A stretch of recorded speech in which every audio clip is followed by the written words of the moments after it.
Chapter 2. The Existential-Phenomenological Foundations for the Understanding of Psychosis.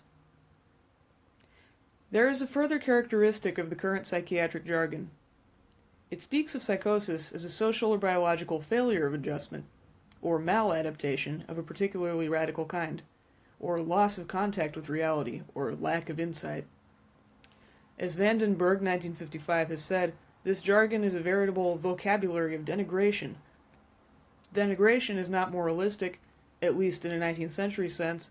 In fact, in many ways, this language is the outcome of efforts to avoid thinking in terms of freedom, choice, responsibility. But it implies a certain standard way of being human, to which the psychotic cannot measure up. I do not, in fact, object to all the implications in this vocabulary of denigration.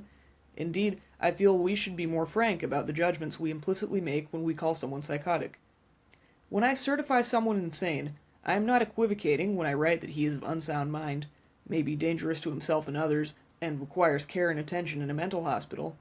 However, at the same time, I am also aware that, in my opinion, there are other people who are regarded as sane, whose minds are as radically unsound, who may be equally or more dangerous to themselves and others, and whom society does not regard as psychotic and fit persons to be in a madhouse. I am aware that the man who is said to be deluded may be in his delusion telling me the truth, and this in no equivocal or metaphorical sense, but quite literally, and that the cracked mind of the schizophrenic may let in light which does not enter the intact minds of many sane people whose minds are closed. Ezekiel, in Jasper's opinion, was a schizophrenic. I must confess here to a certain personal difficulty I have in being a psychiatrist, which lies behind a great deal of this book. This is that except in the case of chronic schizophrenics, I have difficulty in actually discovering the signs and symptoms of psychosis in persons I am myself interviewing. I used to think that this was some deficiency on my part, that I was not clever enough to get at hallucinations and delusions and so on. If I compared my experience with psychotics with the accounts given of psychosis in the standard textbooks, I found that the authors were not giving a description of the way these people behaved with me. Maybe they were right and I was wrong. Then I thought that maybe they were wrong, but this is just as untenable. The following seems to be a statement of fact. The standard texts contain the descriptions of the behavior of people in a behavioral field that includes the psychiatrist. The behavior of the patient is to some extent a function of the behavior of the psychiatrist in the same behavioral field. The standard psychiatric patient is a function of the standard psychiatrist and of the standard mental hospital. The figured base, as it were, which underscores all Bleuler's great description of schizophrenics, is his remark that when all is said and done, they were stranger to him than the birds in his garden. Bleuler, we know, approached his patients as a non-psychiatric clinician would approach a clinical case, with respect, courtesy, consideration, and scientific curiosity.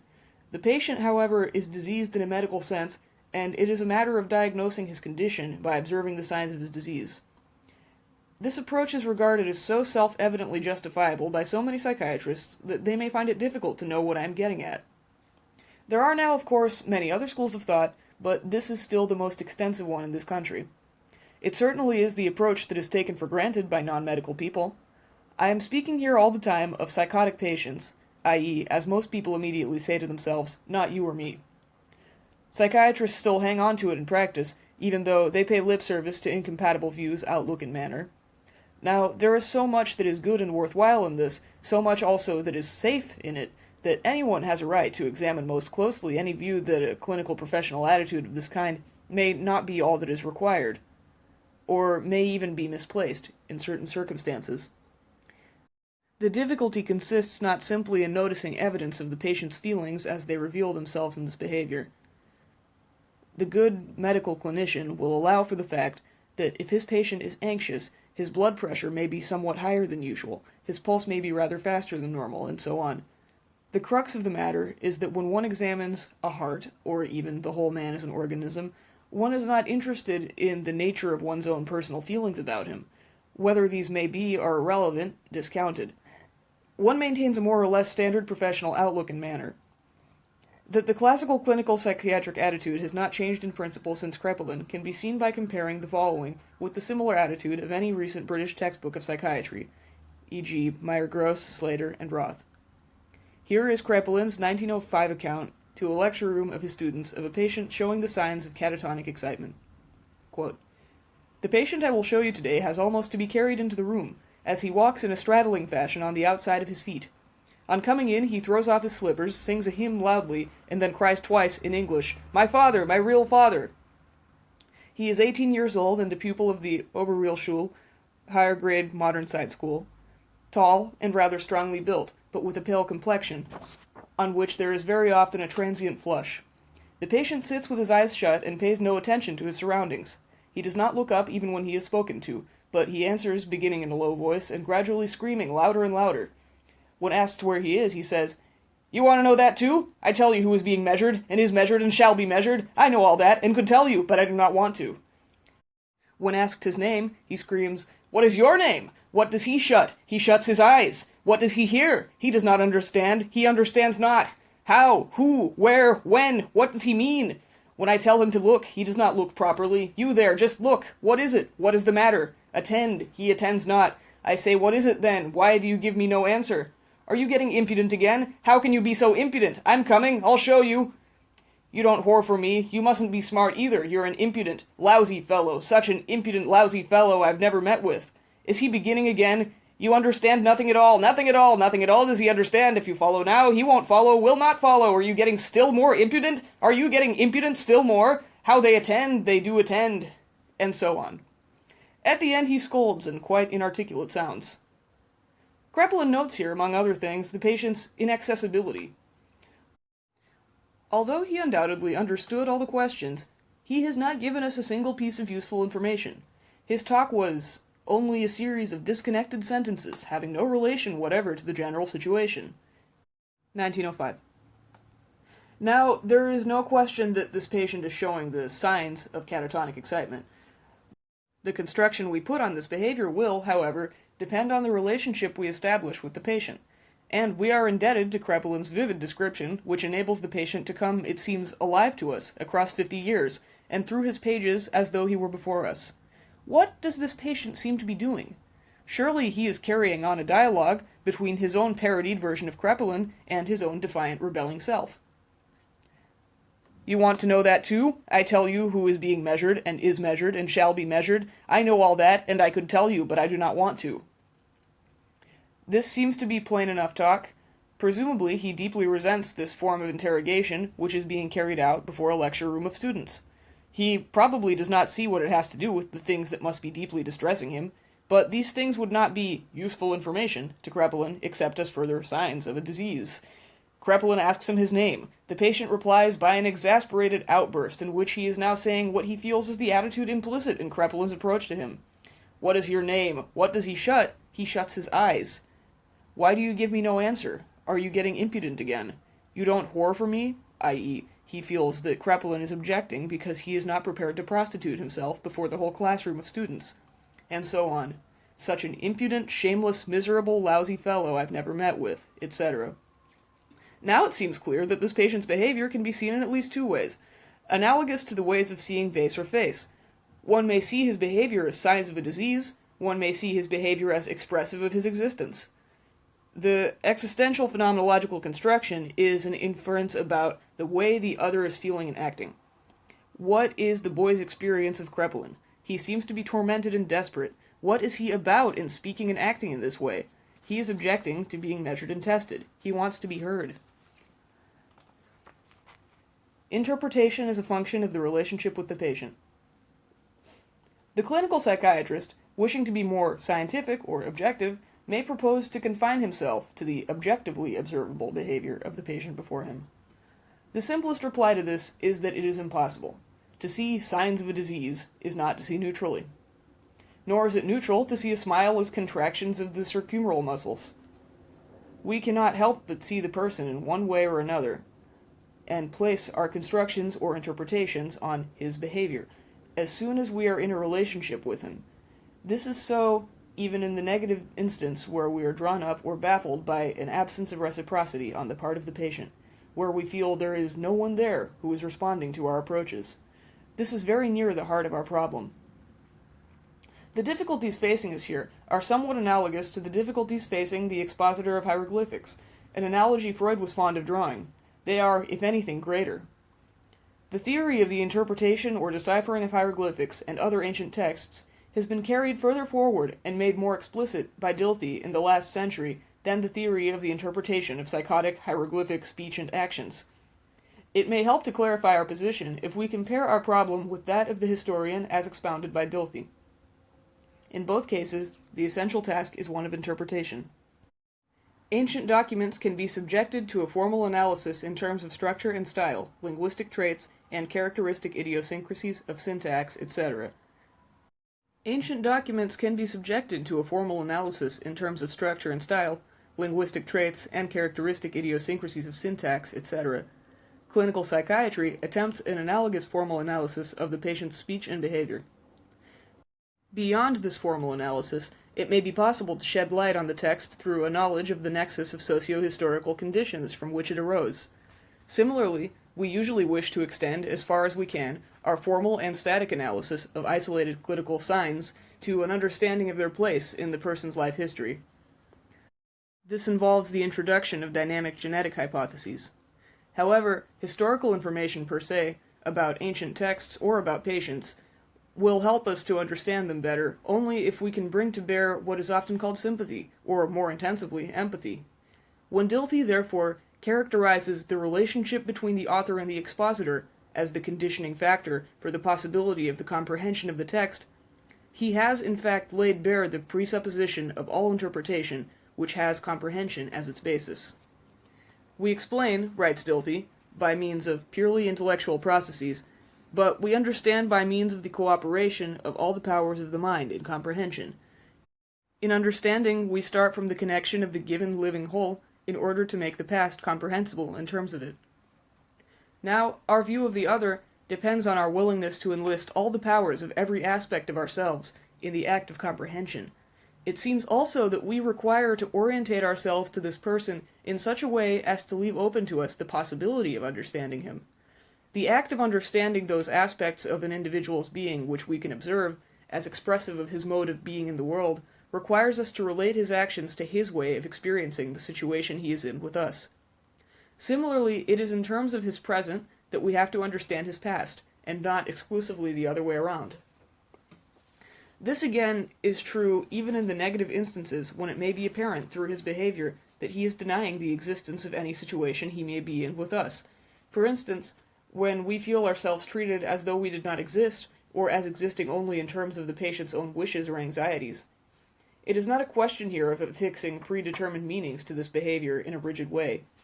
If we look at his actions as signs of a disease, we are already imposing our categories of thought onto the patient, in a manner analogous to the way that we may regard him as treating us. We shall be doing the same if we imagine that we can explain his present as a mechanical resultant of an immutable past. If one is adopting such an attitude towards a patient, it is hardly possible at the same time to understand what he may be trying to communicate to us.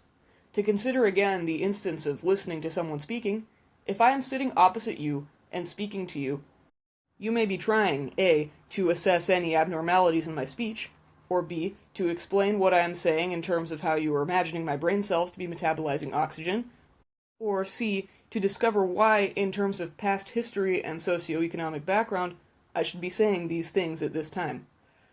Not one of the answers that you may or may not be able to supply to these questions will in itself supply you with a simple understanding of what I am getting at. It is just as possible to have a thorough knowledge of what has been discovered about the hereditary or familial incidence of manic depressive psychosis or schizophrenia, to have a facility in recognizing schizoid ego distortion and schizophrenic ego defects, plus the various disorders of thought, memory, perceptions, etc., to know in fact just about everything that can be known about the psychopathology of schizophrenia or of schizophrenia as a disease, without being able to understand one single schizophrenic. Such data are all ways of not understanding him. To look and to listen to a patient and to see signs of schizophrenia as a disease, and to look and to listen to him simply as a human being, are to see and to hear in as radically different ways as when one sees first the vase, then the faces, in the ambiguous picture. Of course, as Dilthey says, the expositor of a text has the right to presume that despite the passage of time and wide divergence of worldview between him and the ancient author, he stands in a not entirely different context of living experience from the original writer. He exists in the world like the other as a permanent object in time and place, with others like himself. It is just this presupposition that one cannot make with the psychotic. In this respect, there is thus a greater difficulty in understanding the psychotic in whose presence we are here and now than there is in understanding the writer of a hieroglyphic dead for thousands of years. Yet the distinction is not an essential one. The psychotic, after all, as Harry Stack Sullivan has said, is more than anything else simply human.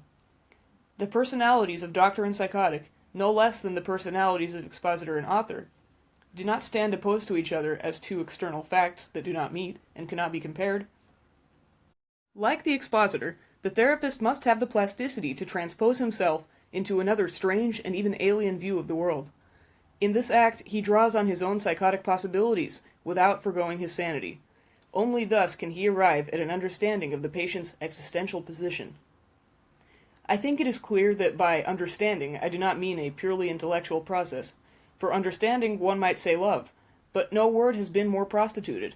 What is necessary, though not enough, is a capacity to know how the patient is experiencing himself and the world, including oneself. If one cannot understand him, one is hardly in a position to begin to love him in any effective way. We are commanded to love our neighbor.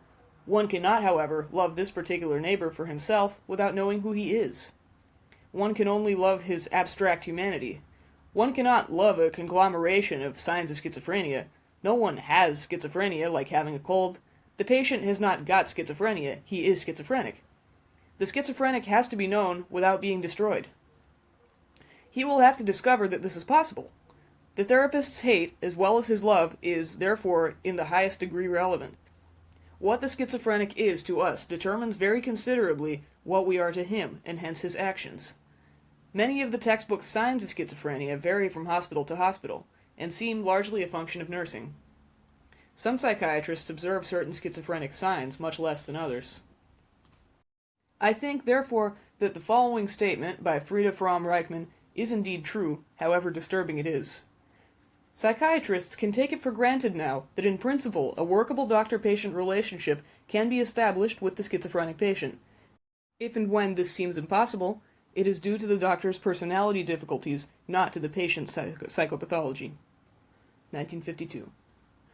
Of course, as with Kreplin's catatonic young man, the individual reacts and feels towards oneself only partially in terms of the person one takes oneself to be, and partially in terms of his fantasy of what one is. One tries to make the patient see that this way of acting towards oneself implies a fantasy of one kind or another, which most likely he does not fully recognize, of which he is unconscious, but which, nevertheless, is a necessary postulate if one is to make any sense of this way of conducting himself. When two sane persons are together, one expects that A will recognize B to be more or less the person B takes himself to be, and vice versa. That is, for my part, I expect that my own definition of myself should, by and large, be endorsed by the other person, assuming that I am not deliberately impersonating someone else, being hypocritical, lying, and so on. Note: there is the story of the patient in a lie detector who was asked if he was Napoleon. He replied no. The lie detector recorded that he was lying. Within the context of mutual sanity, there is, however, quite a wide margin for conflict, error, misconception, in short, for a disjunction of one kind or another between the person one is in one's own eyes, one's being for oneself, and the person one is in the eyes of the other, one's being for the other. And conversely, between who or what he is for me and who or what he is for himself.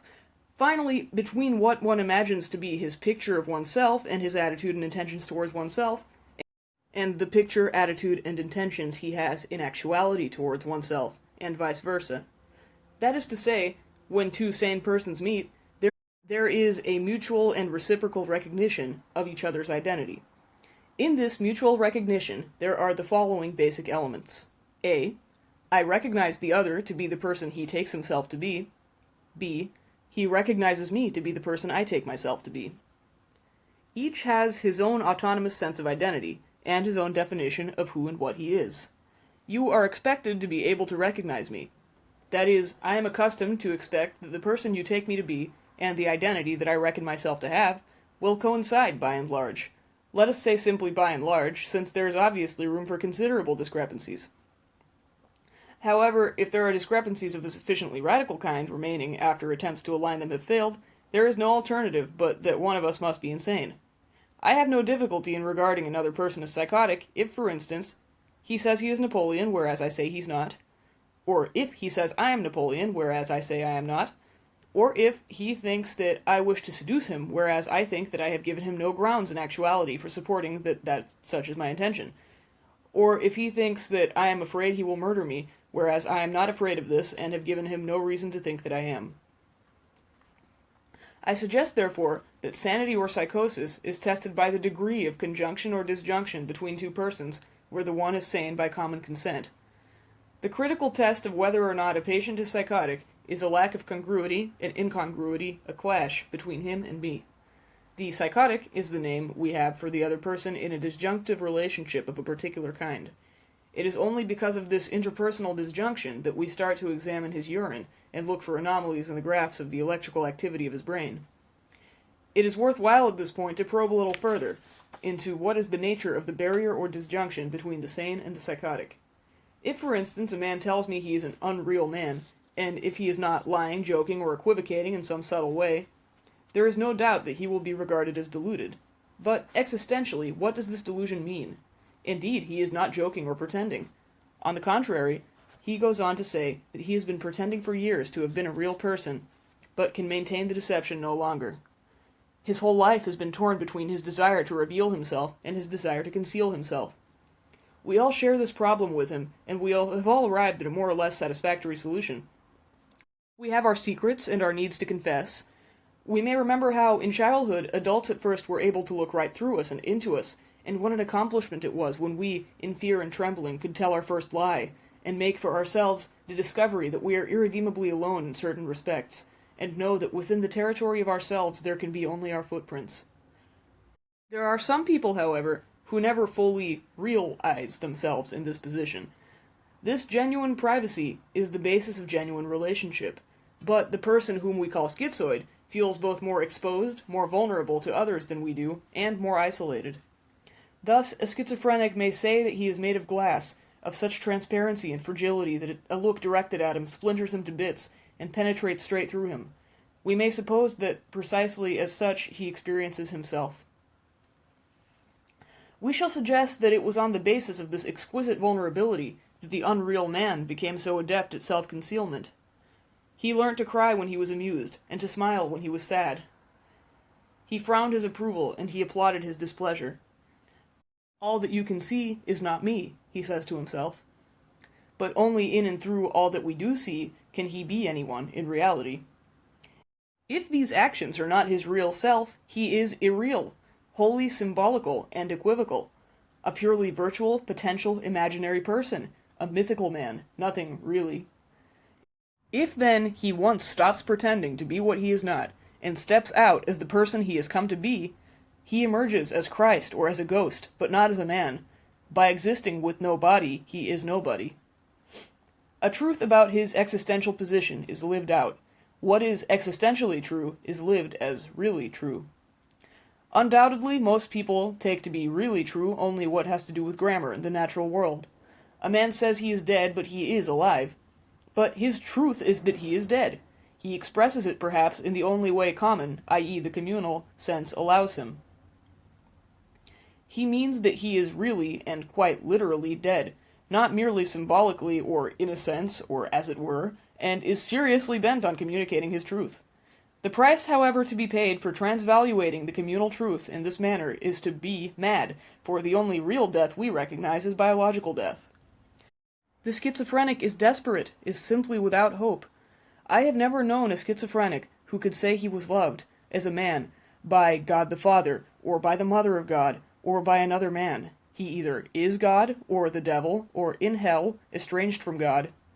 When someone says he is an unreal man, or that he is dead, in all seriousness, expressing in radical terms the stark truth of his existence as he experiences it, that is insanity. What is required of us? Understand him? The kernel of the schizophrenic's experience of himself must remain incomprehensible to us. As long as we are sane and he is insane, it will remain so. But comprehension as an effort to reach and grasp him, while remaining within our own world and judging him by our own categories, whereby he inevitably falls short, is not what the schizophrenic either wants or requires. We have to recognize all the time his distinctiveness and differentness, his separateness and loneliness and despair. Note: schizophrenia cannot be understood without understanding despair. See especially Kierkegaard, The Sickness Unto Death, 1954, Binswanger, The Case of Ellen West, 1958, Leslie Farber, The Therapeutic Despair, 1958.